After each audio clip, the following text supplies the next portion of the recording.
প্রাঞ্জল আর প্রশান্তকে কেন্দ্র করে একটি ছোট গল্প বানাচ্ছি। প্রাঞ্জল ও প্রশান্তের দু ভাইয়ের অভিযান। এক ছোট্ট গ্রামে প্রাঞ্জল আর প্রশান্ত দুই ভাই থাকত। প্রাঞ্জল ছিল সাহসী আর চতুর, আর প্রশান্ত ছিল ধীর স্থির কিন্তু খুব বুদ্ধিমান। তারা দুজনই প্রকৃতি ভালোবাসত।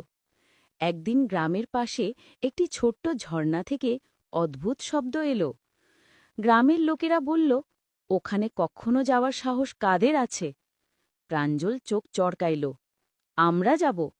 আর প্রশান্ত শান্তভাবে বলল, হ্যাঁ, কিন্তু আগে পরিকল্পনা করি। তাদের অভিযানে ঝর্ণার পেছনে একটি ছোট গোপন গুহা মিলল। গুহার ভেতরে তারা পেল এক রঙিন পাখির ডিম। প্রাঞ্জল বলল, আমরা এটাকে গ্রামের সবাইকে দেখাবো। কিন্তু প্রশান্ত বলল, প্রথমে বুঝি পাখিটা ঠিক আছে কিনা।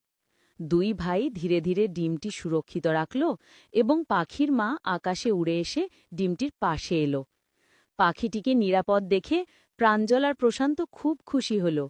তারা বুঝল, সাহস আর বুদ্ধি একসাথে থাকলে যে কোনো চ্যালেঞ্জ জয় করা যায়। সন্ধ্যায় তারা ফিরে এসে গ্রামের সবাইকে তাদের অভিযান বলল। সবাই তাদের সাহসিকতা দেখে দারুণ খুশি হল।